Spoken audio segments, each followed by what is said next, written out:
चाय गर्म और समोसे गर्म की आवाज़ों से उसकी आंख खुल गई। उसने खिड़की से बाहर देखा, कोई स्टेशन आ गया था और मुसाफिरों की भीड़ एक बार फिर शोर के साथ ट्रेन पर सवार हो रही थी। सामने की सीट पर बैठा नौजवान अपना सामान समेटकर उतरने को तैयार खड़ा था। क्या सीट खाली है? जल तरंग सी आवाज़ उसके कानों से टकराई। एक नकाबपोश नाज़नीन लड़की उस नौजवान से पूछ रही थी, आंखों को छोड़कर सारा चेहरा नकाब में छुपा हुआ था। जी हाँ, वह नौजवान अपना बैग लेकर तेजी से आगे बढ़ गया। चूड़ियों की खनखनाहट के बीच वह सीट पर बैठ गई। धीमी खुशबू का झोंका उसकी रूह को खुश कर गया। उसने एक सरसरी निगाह उस नाजुक नकाबपोश पर डाली तो हटाना ही भूल गया। कैसी जादू भरी आंखें थीं। आंखों से मिले जुले चंद शेर उसके होठों तक आकर लौट गए। ऐसी हसीन आंखों का जिक्र तो अब तक शायरी में ही सुना था। यह आंखें थी या किसी शायर की गज़ल या फिर किसी मुसफ़िर का शाहकार। सामने वालों की नज़रों का सामना होते ही उसने घबराकर नज़रें हटा ली, मगर दिल को कौन समझाए। झटक कर रह गया, शायद इन जादुई आँखों में खो गया था। बहुत समझाया लेकिन ना माना तो एक बार फिर आँखों की गहराई में गोते लगाने लगा। घनी घनी काली पलकों के साए आँखों में काजल की हल्की सी लकीरें सीधे दिल पर वार कर रही थी। एक बार फिर उस नकाबपोश ने काली लंबी पलकों को उठाकर उस आशिक की तरफ देखा, लेकिन वह इसी तरह सांस रोके मखमूर आँखों में खोया रहा। आपको कुछ कहना है? शहद से भरी आवाज़ मगर लहजे में नागवारी लिपटकर वह उससे बोली। सफ़र लंबा हो तो अकेले काटना मुश्किल होता है। क्यों ना हम बात करते हुए इस सफ़र को आसान बना। दिल की बात ज़बान पर उतर आई। मुझे एतराज़ नहीं। फिर यह पर्दा कैसा? चेहरे की नकाब की तरह उसने इशारा किया। बातों का पर्दों से क्या ताल्लुक़? इस बार लहजे में नागवारी थी। उसका हौसला बढ़ा। बुरा ना माने तो एक बात कहूँ? कहिए। इस हुस्न का दीदार चाहता हूँ। लम्हा भर की मुलाकात ने उस पर कैसा जादू किया था कि वह भूल गया इस तरह के गुस्ताख जुमले अदा करना ठीक है कि नहीं। आपको यह गलतफहमी कैसे हुई? चंद लम्हे की खामोशी के बाद वह बहुत संजीदगी से बोली, मेरी रंगत सलोनी है जिसे लोग पसंद नहीं करते। इन आँखों में वह रंग मौजूद है जिनके सामने तमाम रंग फीके हैं। वह बेरुख होकर बोला, आपकी आवाज़ में यह जादू है जिसे एक बार सुनने के बाद बार बार सुनने को जी चाहता है। इस कदर फ्री कैसे हो गया था कि अजनबी की नाराज़गी का एहसास भी भुला बैठा था। क्या वाकई यह अनजान लड़की पूरे तौर पर उसके दिल व दिमाग पर छा गई थी? यह जुनून, यह बेकरारी कैसी थी कि दिल उसकी तरफ खिंचा जा रहा था। कहीं यह सफ़र ख़त्म ना हो जाए। एक खौफनाक ख्याल दिल होले से धड़क उठा। ख़त्म तो होना ही था। उसने खिड़की से बाहर देखते हुए लड़की पर एक सहमी सहमी सी निगाह डाली। सफ़र ख़त्म हो जाएगा, यह चली जाएगी दूर, मुझसे दूर। मैं भी अपनी मंजिल पर पहुंचकर इसे खो दूंगा। एक कसक रह जाएगी, ख्याल रह जाएगा जो रातों के सन्नाटों में चीख चीख कर मुझे झंझोड़ेगा। उफ़, कितनी तकलीफ़ होगी। क्या इसको पाऊंगा कभी? नहीं, तुम मेरी हो। मेरा दिल कहता है कि तुम मेरी हो। तुम्हारी आँखों ने मुझे अपना दीवाना बना लिया है। तुम्हारी आवाज़ की झनकार ने मेरे कदम जकड़ लिए। चाहकर भी तुमसे दूर नहीं जा सकता। एक बार, बस एक बार मुझे अपने बारे में सब कुछ बता दो। मैं तुम्हें लेने आऊँगा, अपनी दुल्हन बनाकर सदा के लिए दिल में छुपा लूँगा। उसकी सोच ट्रेन की तेज़ी से कम ना थी।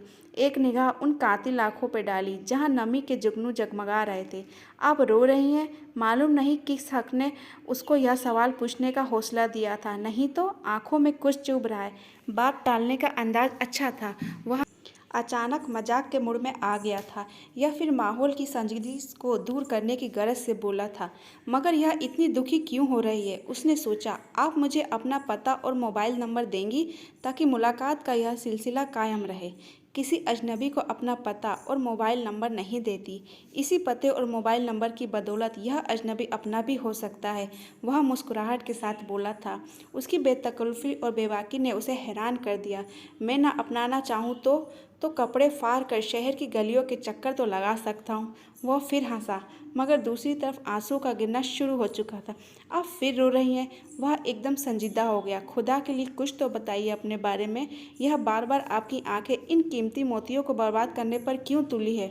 वह परेशान था, मगर दूसरी तरफ पूरी खामोशी थी। आपने अभी तक अपना नाम नहीं बताया, आपने पूछा ही ना। वह रोते रोते बोली, अब पूछ रहा हूँ तमन्ना। बहुत सपाट लहजा था। एक बिजली सी कौंधी दिमाग में गरज कड़क के साथ एक तस्वीर उभर आई। जुल्म की कहानी याद आई तो गुजरे वक्त के दरीचे खुलते चले गए।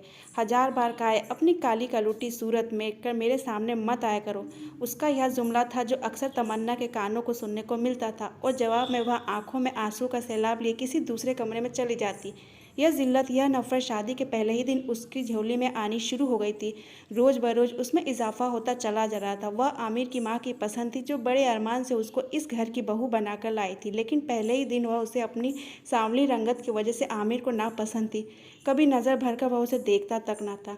उससे बातें करना तो दूर, अगर उससे आमना सामना भी हो जाता तो वह अपना रास्ता बदल लेता। धीरे धीरे यह बेरुखी और नापसंदगी नफरत में बदलती गई। एक नई नवेली दुल्हन जो आंखों में कितने ही सुनहरे ख्वाब सजाए शौहर की चौखट पर आई थी, पल भर में वह ख्वाब टुकड़े टुकड़े बिखर गए थे। आंसुओं का अपना मुकद्दर समझ लिया था। दिन रात के ताने तकलीफ के सांचे में ढल गए थे, लेकिन कहर तो तब टूटा था जब उस पर आमिर ने साफ लफ्जों में कह दिया, अब या तो मैं रहूँगा इस घर में या यह लड़की।